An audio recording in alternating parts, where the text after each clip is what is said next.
Hello friends, Radhe Radhe, नमस्कार। मैं हूं अंजू। अपने यूट्यूब चैनल पर आप सभी के लिए एक प्यारी सी नाच गीत लेके आए हैं दीदी और जीजा के ऊपर। अगर अच्छा लगे तो इसे कमेंट बॉक्स में जरूर बताइएगा। धन्यवाद।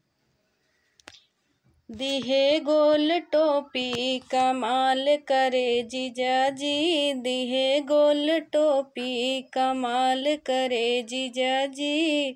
दीदी गई झाड़ू लगावे पीछे गए जीजा जी, दीदी गई झाड़ू लगावे पीछे गए जीजा जी। गिरे गया पानी फिसल गए जीजा जी, गिरे गया पानी फिसल गए जीजा जी। दिहे गोल टोपी कमाल करे जीजा जी, दिहे गोल टोपी कमाल करे जीजा जी। दीदी मोरी बाइक चलावे पीछे बैठे जीजा जी, दीदी मोरी बाइक चलावे पीछे बैठे जीजा जी। दीदी मेरी ब्रेक लगावे लुढ़क गए जीजा जी, दीदी मेरी ब्रेक लगाए लुढ़क गए जीजा दी।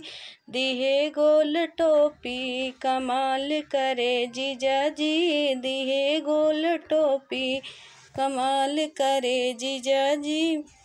सेजिया सुतन गए पीछे गए जीजा जी, सेजिया सुतन गए पीछे गए जीजा जी। टूट गए खींच लिए तकिया कोहाई गए जीजा जी, खींच लिए तकिया कोहाई गए जीजा जी। दिए गोल टोपी गजब करे जीजा जी। गाना बनेगा, गाना